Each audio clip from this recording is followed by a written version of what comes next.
Hello, and welcome to Registration 101 for the Faculty of Engineering at the University of Alberta. The University of Alberta has multiple campuses, buildings, and research labs that spread across Treaties 6, 7, and 8 territory. This is the traditional territory of the Cree, Blackfoot, Métis, Nakota Sioux, Iroquois, Dene, and Ojibwe Saulteaux and Anishinaabe nations.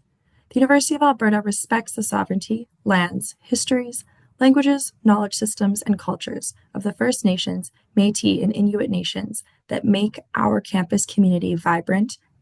Today, we will be briefly reviewing the degree structure of the Faculty of Engineering, and then our pattern documents, as well as how to utilize My Schedule Builder.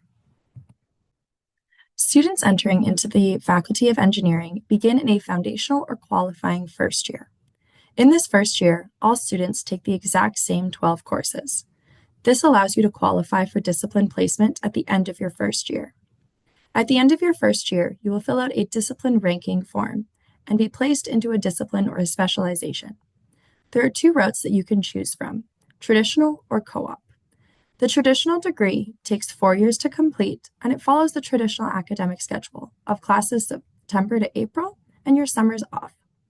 The co-op program has 20 months of paid work experience integrated into the degree, and it takes 5 years total to complete. Both programs result in a Bachelor of Science in Engineering. This will be covered extensively in your first year, so no need to memorize this information now. This is a brief overview of all of the programs that the University of Alberta offers within our Faculty of Engineering. It is important to note that there are 3 programs that are offered as co-op only. All other programs are traditional or co-op. The co-op only programs are our computer engineering software option, our biomedical option under mechanical engineering, and our mechatronics and robotics program under mechanical and electrical engineering. In your foundational first year, you will have 6 classes each semester. 5 of these classes are full-time, meaning there are 3 hours of instruction, plus any labs or seminars associated with those courses, and 1 part-time class. The part-time class only meets for an hour and a half every other week. In your fall semester, the part-time class is Eng 100, Success in Engineering. In your winter semester, it is Eng 160. When we are enrolling in classes, there are terms that are going to come up that are important that you are familiar with. One is a lecture. A lecture is when a professor is teaching you about a topic at the front of the room in a lecture-style presentation. When you see movies and they're in a lecture hall, that's exactly what a lecture is like. Next, there are labs. Labs are a hands-on component of a course where you will be in a lab setting and you will be applying class knowledge that you have learned in the lectures in a smaller group of people. Lastly, there are seminars. And seminars are class-based discussions where you flesh out the ideas from your lectures with your peers. For example, Physics 130 has a lecture, and you can see that the 3 hours of instruction time are spread out across Monday, Wednesday, Friday for 1 hour each day. Eng Comp has a lab that is an hour and a half long, and Eng 100 is a combined lecture/seminar. So there will be some times that you go to class and it is a lecture, and other times where it is more of a seminar discussion. For example, Chem 103 has all 3, a lecture component, a lab component, and a seminar.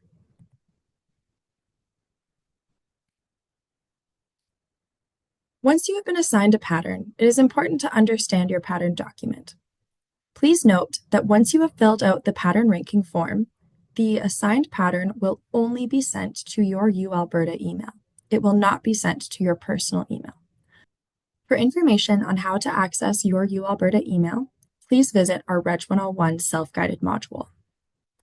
In the pattern documents, you will notice that some of the courses in the grid are gray and others are multicolored. The gray courses are fixed class times. That means that there is no flexibility in when you take that course, and it is scheduled at that time for your pattern. For courses that are colored, that means that you get to select one of the times that is offered to take that class. For example, in this pattern, Math 100 is offered either at 11 a.m. Monday, Wednesday, Friday, or at 12 o'clock, Monday, Wednesday, Friday.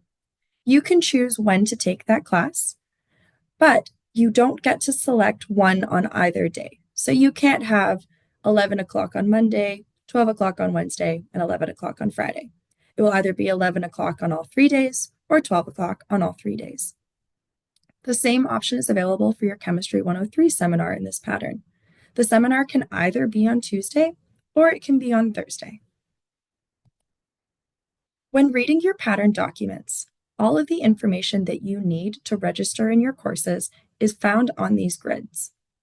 The class number is the 5-digit code that we will be using in My Schedule Builder to find the appropriate class and ensure that we are registering in a course for our pattern. Under the course column, it lists the course name as it appears on your schedule. The sections are all the different classrooms that are going to be teaching the exact same material at the same time. For example, in EngComp 100, it does not matter which section I choose, whether it's one of the 3 on Monday or one of the 3 on Wednesday, because they will all be covering the exact same material at the exact same time. The reason there are multiple sections is so that we can offer multiple classrooms at the same time so that you are in a smaller group setting for those labs. At the bottom, the lecture time is listed for EngComp 100. The great thing about the process we will follow today is that when we add the lab to our schedule, it will automatically add the lecture that is associated with that lab. Then you can see the day of the week that your classes take place on. When you see an R, that indicates that it is on Thursdays. Lastly, there's the time that your course begins and ends with using 24-hour time. So 15:30 is actually 3:30. When it comes to Math 100, you may see multiple groups within your pattern. There is no difference between which group. It will just determine what classroom you're in for your lecture. There is no advantage to selecting one group over another. When registering in our physics and chem labs, it is very important that we pay attention to whether the lab section that we select is an odd or even number. We are going to have to select either 2 odd or 2 even numbered labs to ensure that those are taking place on alternating weeks. Both of these labs have assignments that have to be completed before and after the lab, so it is best to have them in alternating weeks, and we do not recommend, nor will the system allow you to enroll in 2 labs in the same week. In the case of Pattern 1, Physics 130 and Chem 103 can either be on the same day at the same time on alternating weeks. So you know, for example, every Friday at 2 o'clock, you're either in a lab for physics or for chemistry, or they can be taken on different days in alternating weeks. For example, a physics lab could be on Tuesdays at 11 o'clock and a chemistry lab on Thursdays at 6 o'clock. When we are picking, we have to make sure that they are either both even or both odd so that they are on alternating weeks. So for example, if I wanted my physics lab to be at 11 o'clock on Tuesdays, I could select lab ET11, which is an odd number.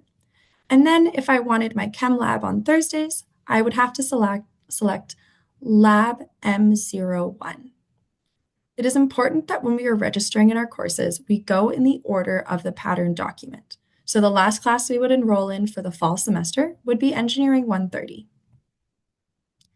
Now I'm going to explain how to use Bear Tracks to register in your courses. Visit uab.ca/beartracks and utilize the single sign-on button to log in with your CCID and your password. The password will be the same that you have used for your Launchpad account. Once we are in Bear Tracks, select the My Schedule Builder tile. Then it is time to refer to our pattern document. As mentioned, we do have to enroll in classes in the order that is shown on this slide. Ensure that you are following your pattern, as some patterns vary for when EngComp is taken and when English 199 is taken. We can see that the first class we need to enroll in is Eng 100. To do so, we would visit the grid page, and we would highlight the class number next to the Eng 100 lecture, so the far left column, and we would copy it, And then in My Schedule Builder, we would paste it.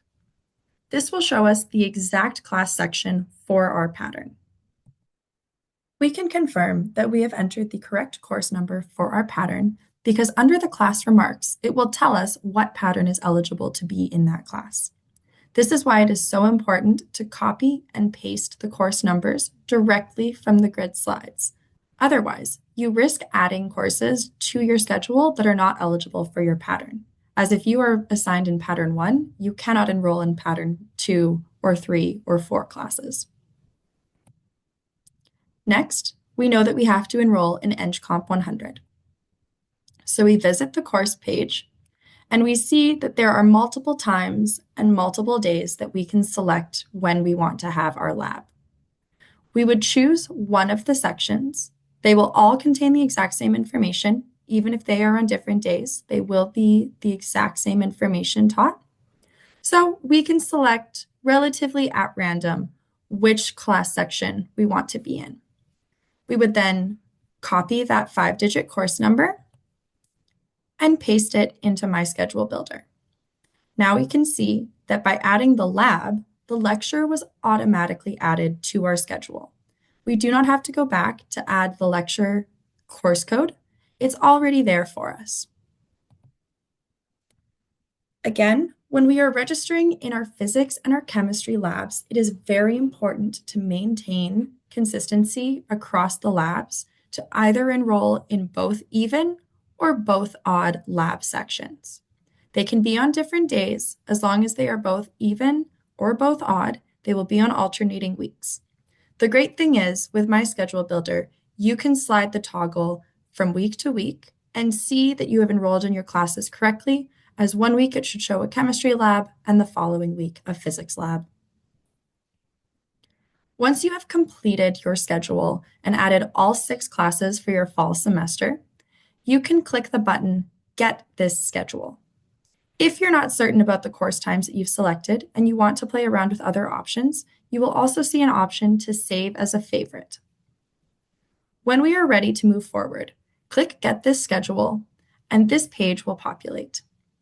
The columns will show all of the classes that you have added to your schedule, as well as actions.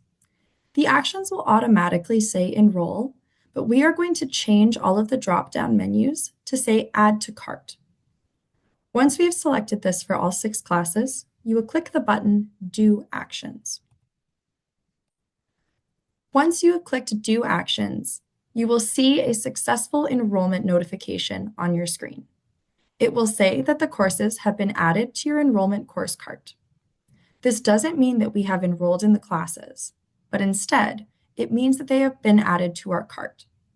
Very similar to online shopping, just because it's in our cart doesn't mean we have purchased the item. It's the same thing for our course enrollment. Once it is your enrollment date or past your enrollment date and you are ready to enroll in your classes, you are going to go to the BearTracks homepage and open the Manage Classes tile. Please note that you cannot have the My Schedule Builder and Manage Classes tile open in different tabs at the same time, as they will cancel one another out. Once we are in the Manage Classes tile, you will see on the left-hand side the option to select a shopping cart and watch list. When you click on your shopping cart, it is going to show you your specific courses that have been added to your shopping cart from your fall and winter semesters. Then you select all of the classes using the check mark and click Enroll. And that's all. You've enrolled in your classes. Now, if by the time you are enrolling in classes, one of the sections that you have selected is full, you will simply select it and press Delete, and then you will use the class search and enroll function to paste a 5-digit code from a different section for that class, and you will be able to enroll directly in the Manage Classes tile. The Faculty of Engineering will never over-enroll a pattern, so you are guaranteed to have a seat in every single class that you require. You may just have to check multiple sections to find one that has available seats still. There are a few error messages that will commonly occur when we are registering in courses. One is the prerequisite notice. If we enroll in our classes in the order that they have been listed on the slides, we should not get this notification, with the exception of our winter semester, which will flag all of them as saying that we do not meet the prerequisites for those classes because we haven't enrolled in the prerequisite course for the fall semester. This is completely normal, and when we are enrolling in our classes, we will enroll in the fall semester first and the winter semester second, so that way it will clear this notification. But a prerequisite course means that there is another class you have to take before you can enroll in this course, or you need to be enrolled in that course before you can enroll in the subsequent upper level course. Another error notice is a co-requisite notice. Co-requisites either have to be taken before or at the same time as another course. For example, English 199 is the co-requisite for Eng 160. So you either need to take it the semester before you take Eng 160, or you need to enroll in it before you enroll in Eng 160. Lastly, there are reserved seats. In every class, a certain number of seats have been set aside for students who are in upper year and retaking the course, or who are transfer students. These reserved seats are reserved for that specific group of students, and you will not be eligible to enroll in those reserved seats if you are not in that specific group of students. So if you see that there are seats remaining in a class, but it says that there's the same number that are reserved, you need to find a different section to enroll in, as the faculty will never release these reserved seats for other students. There are always enough seats available for incoming students, so please just find another section. Do not contact the faculty if it says seats are reserved. There are some frequently asked questions that come up during our Registration 101 sessions. One is about AP and IB transfer credit. The Faculty of Engineering understands that students who have taken IB or AP curriculum have worked very hard. We do, however, require you to decline the transfer credit for your first year of engineering. There are two reasons for this. One is that students are required to take a full course load during their first year, meaning they have to take 6 classes each semester. If you were to accept chemistry transfer credit, for example, you would have to take a second-year chemistry class, which runs the risk of lowering your GPA. Secondly, AP and IB courses do follow similar concepts, but they have not been taught in a specific engineering context. Therefore, it is important for you to relearn these concepts within the context of engineering. You will automatically be reassessed for any available transfer credit entering into your second year of studies, and that can be applied as complementary studies courses, meaning you can take a lighter course load later on. For students who are interested in finding where their classes are on campus, visit uab.ca/map and either select North Campus or Campus Saint Jean, if applicable, and then you can scroll through and see all of the buildings on our campus. They will also have the acronym listed, so you can search by acronym. If you have questions after watching this video, please visit uab.ca/reg101 or uab.ca/engineering, and there are plenty of resources available online to assist you. Best of luck with your first assignment in engineering.